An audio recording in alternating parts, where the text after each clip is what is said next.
What we are trying to do is strengthen the entrepreneurial spirit of the businesses and educate them on how to better implement their services. So far for this program, we already have the latest update. Over 40 businesses have signed up.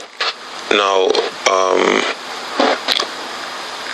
what we are trying to do is see the best way for us as economic affairs to stimulate these businesses. There needs to be controls as well, I do agree, to ensure that businesses are registered. Those that are open are indeed registered, and we have a hold on it. What we do have is a lot of pop-up businesses, people that open their doors and may not have licenses to operate or so forth. So yes, in that aspect, controls will happen. Controls need to happen to ensure that we do not oversaturate any market.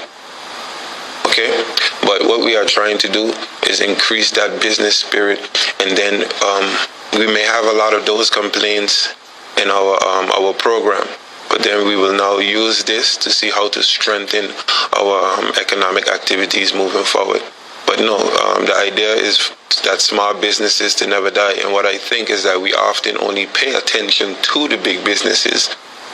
And this is the opportunity now to ensure that we breathe a fresh, better air in the small and medium businesses who carry this economy.